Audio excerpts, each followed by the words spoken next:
we were one of just 12 constituencies where the Labour vote and vote share went up in 2019, and so we're quite proud of that. And if you asked us how we did it, I'd say that we did it in a variety of different ways. It wasn't just online, but certainly what we did online was very, very important. And in terms of what we do online, I've sort of broken it down into a series of points for you. It's not magic, this stuff. It's not anything really unpredictable. It's just about doing things and doing them reasonably well. So, I mean, the first thing I say is start early. You know, you're starting to campaign online for the next general election now. And we started campaigning for 2019 in 2017. We knew there would be another election, obviously, because of the Home Parliament. We didn't know exactly when, but we really started going for it. And what does that mean? Well, it means you need an online shop front. My recommendation very strongly would be Facebook. It is much bigger than all the other social media that you can get hold of. It reaches far more people, it's much more effective. So we more or less ignored Twitter. We did have a Twitter account, but just to put this in perspective, if we had a successful Facebook post, we had 9 posts that reached more than 20,000 people each, that 20,000 people engaged with. I mean, which isn't just looking at, they're actually clicking on it, they're following links, they're writing comments. That's a level of engagement which is actually bringing people into a conversation. On Twitter, if we tweeted the same link, we'd be lucky to get 5 retweets. So Facebook was hugely more important, and that's what I would focus on if I were you. Second thing I'd say is you've got to update it. You've got to keep it updated. If you look at a lot of CLP Facebook pages, for some of them, the last update there was on December the 12th, 2019. Yeah, they just die in between elections. You can't do that. You've got to keep it going. You've got to have a conversation, and that conversation's got to be going on all the time.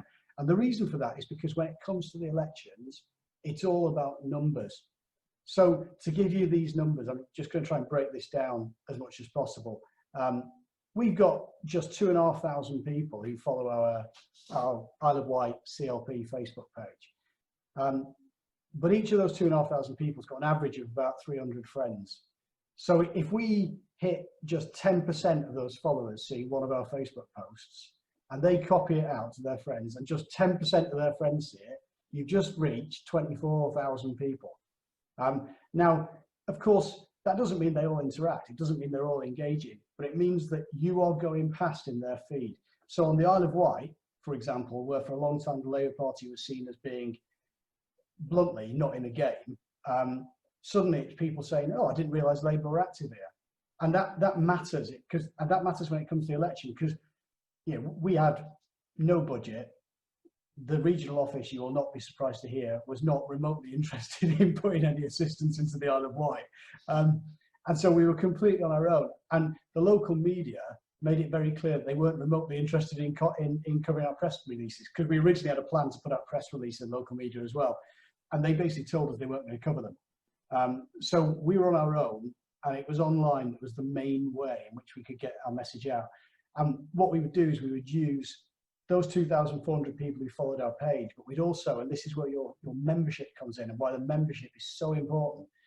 Every time we had something we wanted to get out, I would be emailing all our members. We've got 1,000 local members, and I'd be saying, you need to copy this on your Facebook. You need to push this on your social media. And that is the key to getting the coverage, to getting the spread. That's how we raised our engagement levels. And so how many? So how many people would you say from those emails you sent out would do what you asked with sharing it? I mean, probably less than 100. What you end up with? You end up with super sharers. So you've got a dozen people who will share absolutely everything that you ever put out there, and they're fantastic. But I imagine that a lot of their friends just let this scan past them because they just see it all the time. Then you've got a larger group of people who are willing to share ones which actually grab them. And then you've got a group of people who are just members in name only. They exist in all CLPs and there's nothing you can do about it. So I'd say during the election, about 100 of our people would share, about a dozen to 20 of our people would share a lot. But it was from that we got our statistics. And just to put those statistics in question, what I did during the election, and this is why I ended up writing a blog, is I looked at the 20 top target Conservative marginals and the 20 top target Labour marginals in the election.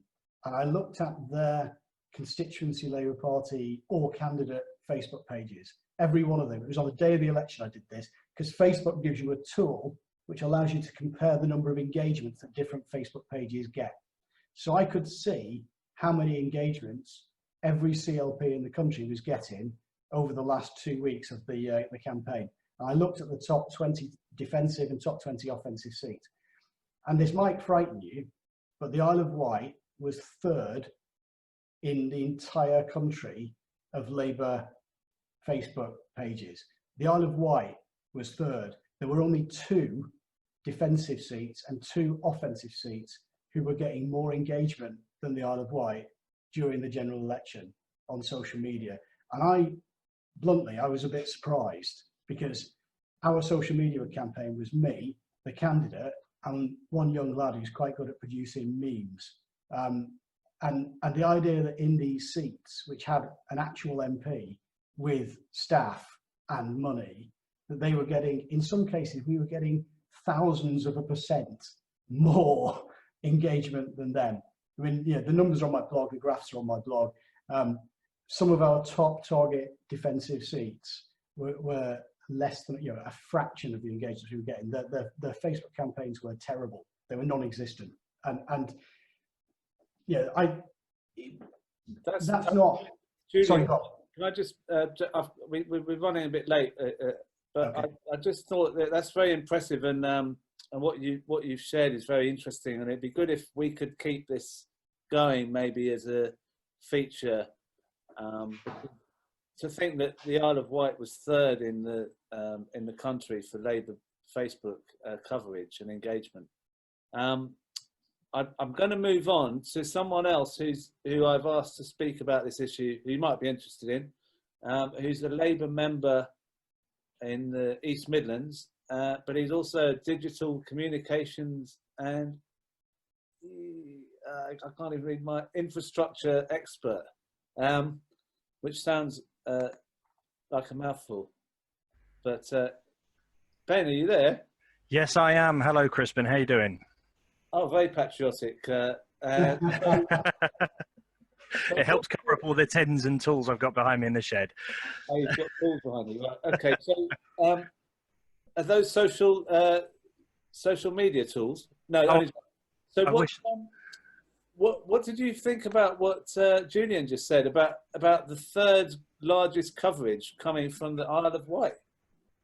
I think Julian is quite frankly a hero in the party, and I wish we could clone him. We've got a major problem, and everything that Julian said is absolutely on the money. I think he's an absolute credit to his team.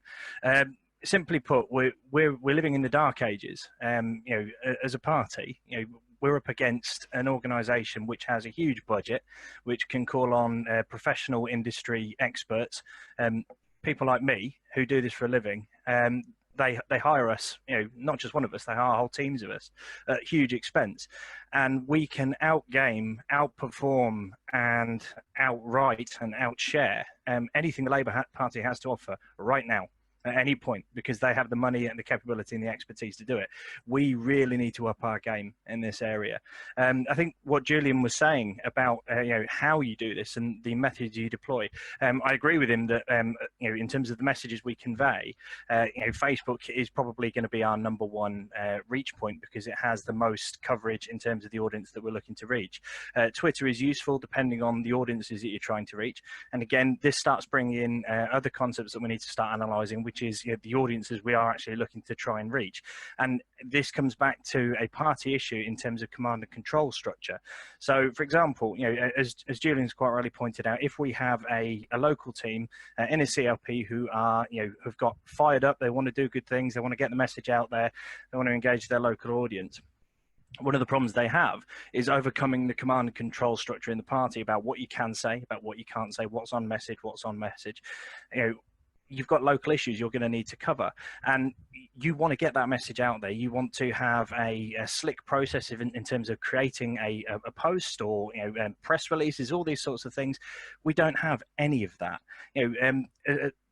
Some of my experiences in terms of local CLPs, social media posts are used as a title to wear on as a badge for people in the CLP. It's not used as a practical role that people really need to take seriously and fulfill in order to promote the aims of the party. We've got serious command and control issues in terms of how this is structured and how people actually try and use social media for the benefit of the party.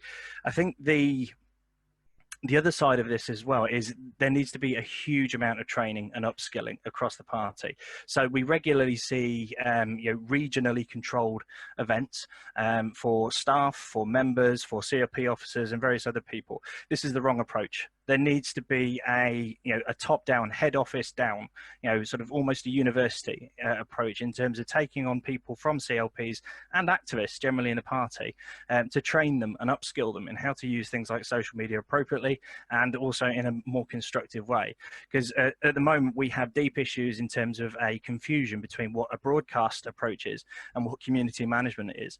We organise in the same places that we broadcast, which anybody here will tell you that is a terrible thing to do, because you're essentially hanging out your dirty washing in the places where you're trying to put up a best and most appropriate picture of what the party is about, what it is that we stand for, and what we're trying to achieve in the communities we work in. And we've got serious issues there. So when we start looking at this, we need a training scheme. We need appropriate teams set up in every CLP, not just for social media, but for communications generally.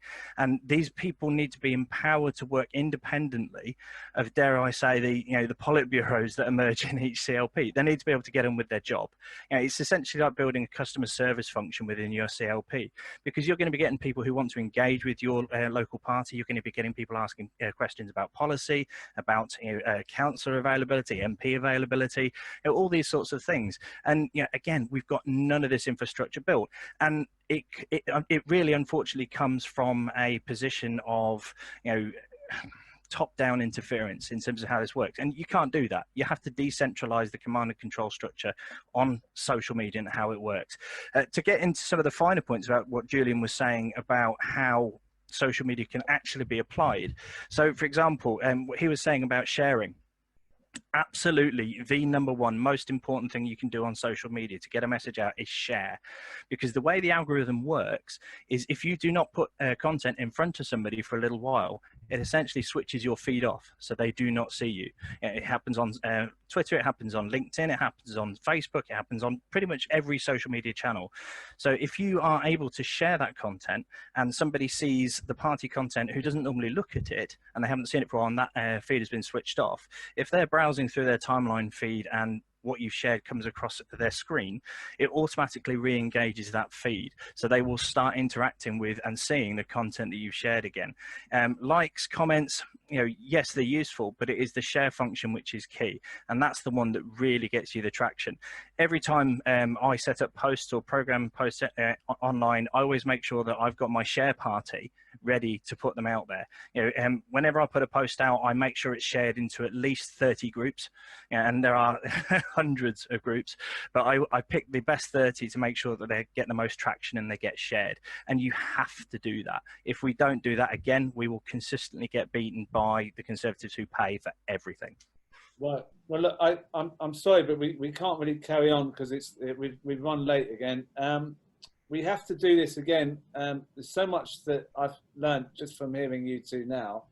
There's going to be more, so we'll pick up on this again, and maybe we need to share Julian's blog, maybe get Julian to write something on the website as well.